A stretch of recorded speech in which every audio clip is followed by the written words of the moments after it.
Tamam. Oradan gördün mü? Fabrikaları ispat etmeye çalışıyor. Tamam, siz de inşallah devam edelim. Buyurun. İçeride 24 tane halı makinamız çalışıyor.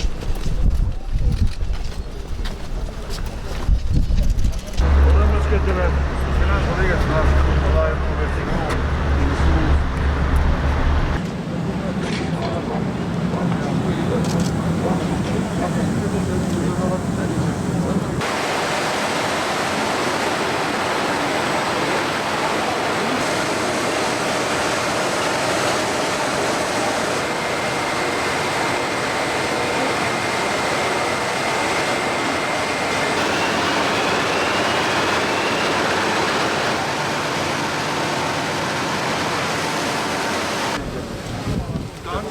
Eski yerimizde duruyor.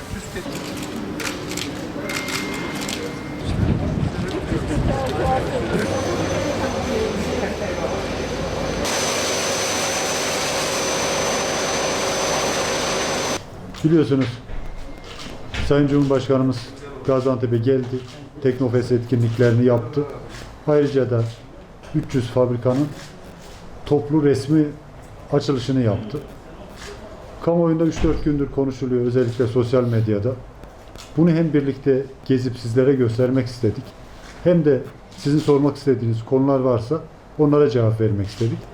Öncelikle bu eleştirileri hiçbirinde bir art niyet aramıyorum. Gerçekten 300 fabrikanın bir şehrin 2 yılda, 3 yılda, 4 yılda, hatta bazı şehirlerin bütün kuruluşundan bugüne kadar kurulması, bunların üretime geçmesi imkansız gibi görülüyor. İşte bu yüzden Gaziantep onun için diyoruz. Gaziantep'in farkı bundan dolayı diyoruz. Gaziantep üreten bir şehir. 300 fabrikanın çok kısa bir sürede hayata geçtiğini gördük. Bunun da temelinde özellikle Gaziantep'li müteşebbislerin girişimci olmaları, cesaretli olmaları, ticari anlamda bir potansiyellerin olmaları, organize sanayi yönetiminin iyi yönetilmesi, hepsinden önemlisi de Türkiye'deki yatırım ikliminin uygun olması. Güvenli bir şehir olmamız. Biliyorsunuz Fırat Kalkanı'ndan önce Gaziantep'e yer yer füzeler düşüyordu. Kilise füzeler düşüyordu. Operasyonla birlikte huzur geldi. Bu daha çok ihracat demek, daha çok yatırım demek, daha çok üretim demek. Konulara da baktığımızda insanların kafasında şu var. Firmanın ismine bakıyorlar. Bu firmanın ismini internetten araştırıyorlar. Firma ne zaman kuruldu? 1965'te kuruldu. Deniliyor ki 1965'te, 1950'de, 1980'de kurulan firma şimdi açılışını yapılıyor. Sizinle birlikte gittik, gördük. Biz 300 firma açmadık. Biz 300 tesis açtık. Dolayısıyla da bunun içerisinde 10 yıllık firmalar var, 100 yıllık firmalar var, 50 yıllık firmalar var. Sonuç itibariyle Gaziantep'e dışarıdan biri evet yatırım yapıyor ama %1'i, %2'si. %98'i Gaziantep'liler yatırım yapıyor. İnsanlar işini büyüterek gidiyorlar. 5 OSB yan yana. Bilmeyenler için söylüyoruz.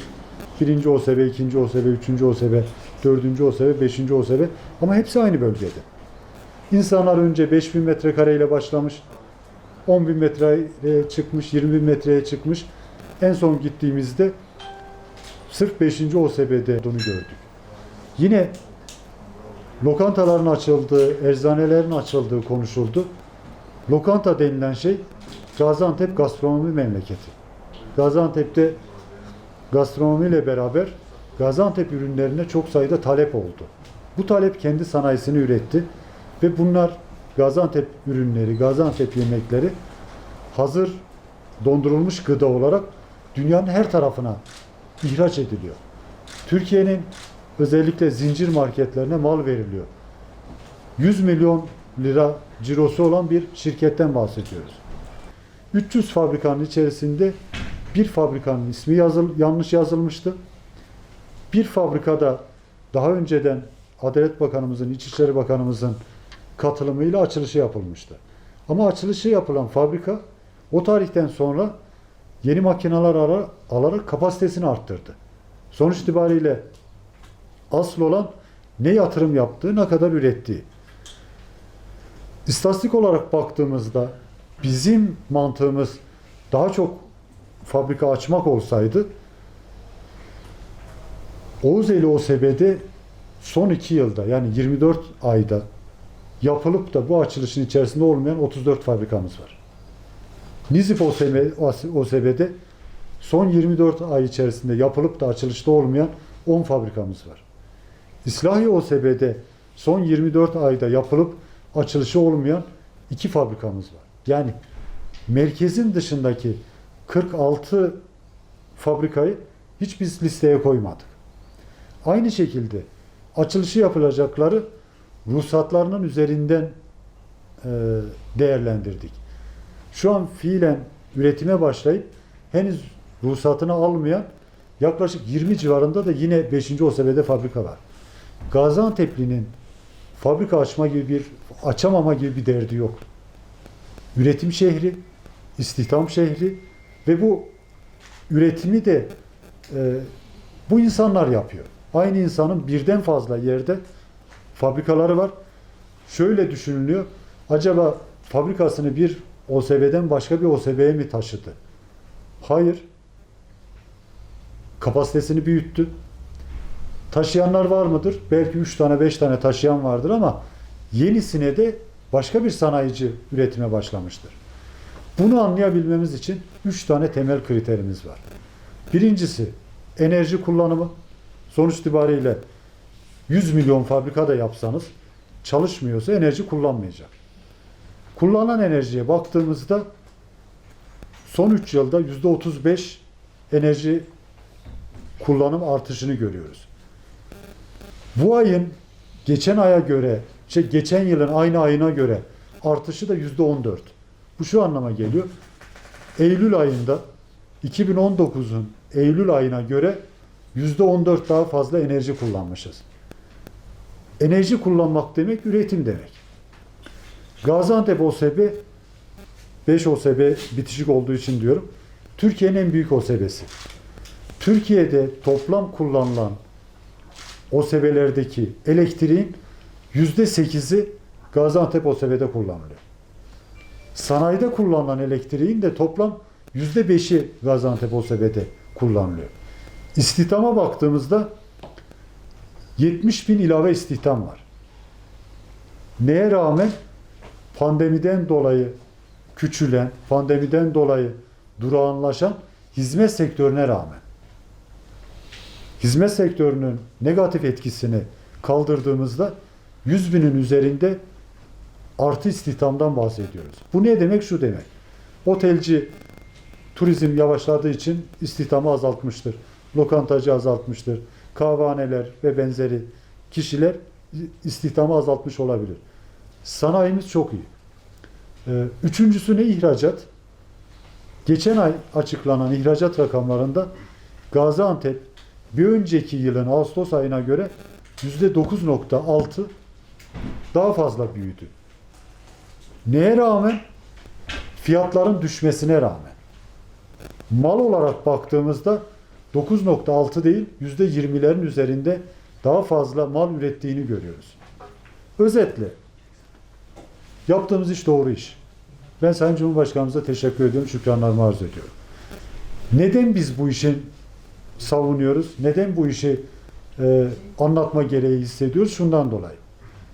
Benim 2 tane şapkam var. Birincisi il valisiyim. İkincisi Organize Sanayi Bölgesi'nin müteşebbis heyet başkanı. Sayın Cumhurbaşkanımızın programı belli olduğunda Organize Sanayi Bölgesi'nden tamamlanan fabrikaların isimlerini aldık ve valilik olarak biz teklif ettik. Valilik olarak teklif ettiğimiz isimlerin de fabrikaların da arkasındayız. Olmayan bir şeyi teklif etmedik. Olmayan bir şeyi açmadık. Olmayan bir şeyi göstermedik. Ve bugün buraya gelirken mecliste grubu bulunan siyasi partilerimizin il başkanlarını da davet ettik. Kendilerini sağ olsunlar, teşekkür ettiler. Programları daha önceden olduğu için gelemediler.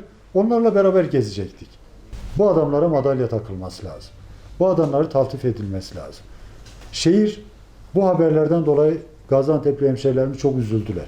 Yani sanki hayali bir şey varmış gibi. Sanayicilerimiz çok üzüldüler.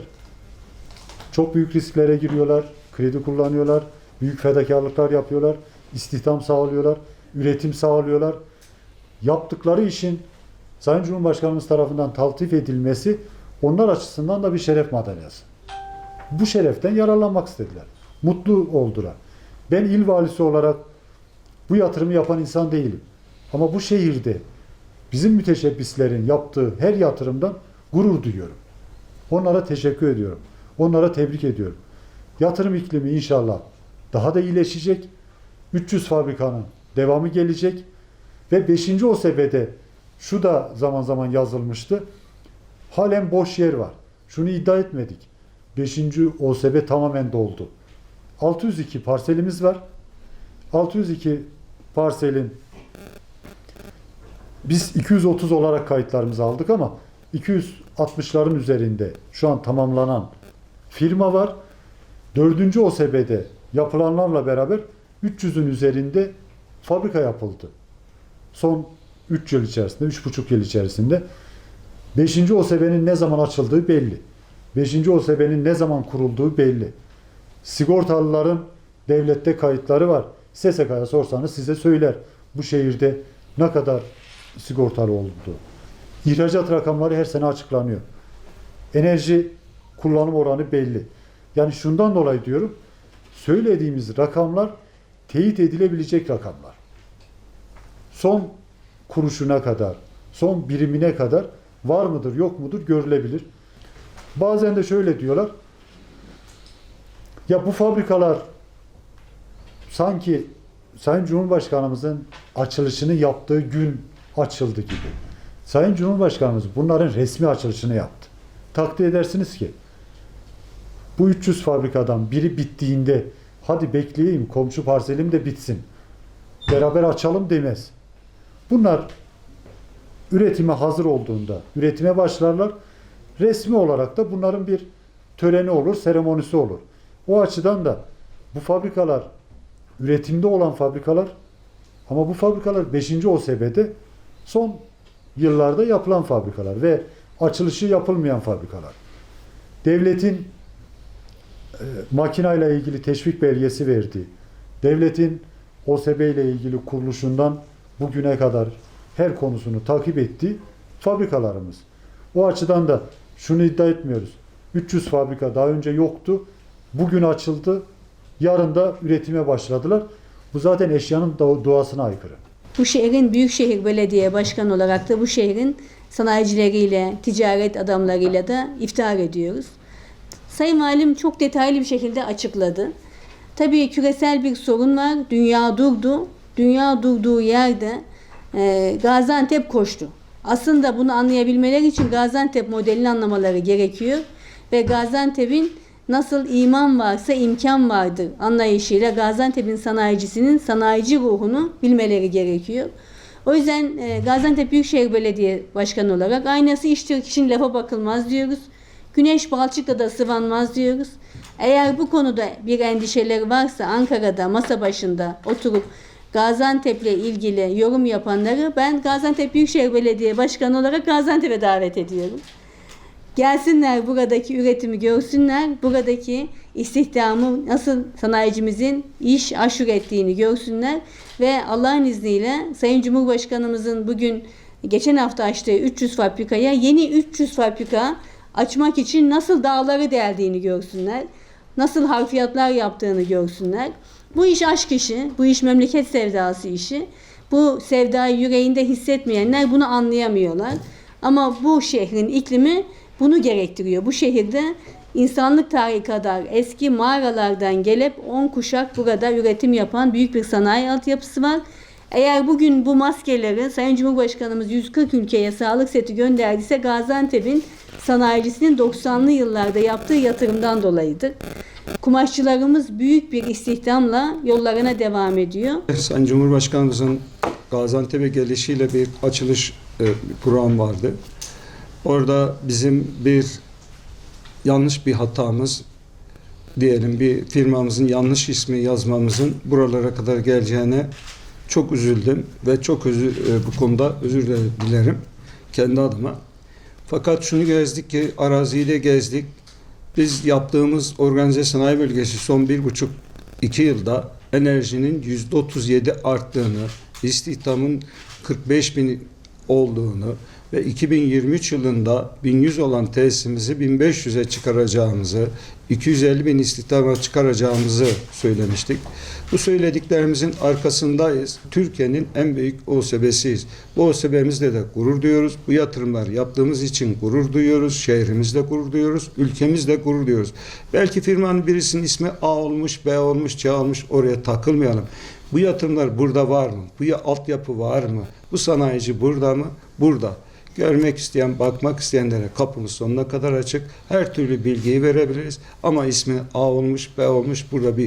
Buna takılmamak lazım. Her şeyden önce Gaziantep'i çekemiyorlar. Başarısını gölgelemeye çalışıyorlar. Ama biraz önce siz de bizlerle beraber gezdiniz. Gaziantep sanayisinin gücü ortada. Ve biz bu şehrin oda başkanları, valisi, belediye başkanları olarak biz sanayimizi daha da nasıl rekabetçi yapabilirizin peşindeyiz.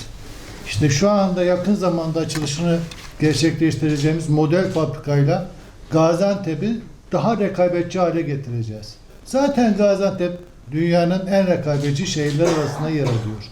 Birçok noktada derecelerimiz var. Biz bunları daha da yukarıya taşıyacağız.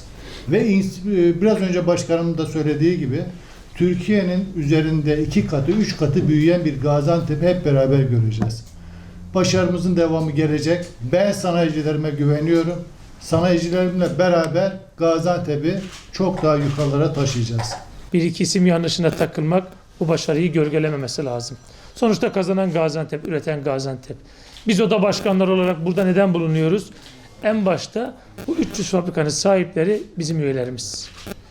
Biz odaların esas görevi de sanayicisinin, iş adamının, üyelerimizin önündeki taşların temizlenmesi, yatırım ikliminin oluşmasına uygun hale gelmesinde çaba sarf etmektir. Biz matematik hayatta şaşmaz. En doğru şey de matematik verir. Cengiz Başkan da söyledi, Sayın Valim de söyledi. Elektrik tüketimine bakıldığında, ihracat rakamlarına bakıldığında, istihdam rakamlarına bakıldığında zaten bu artış çok net görülmektedir.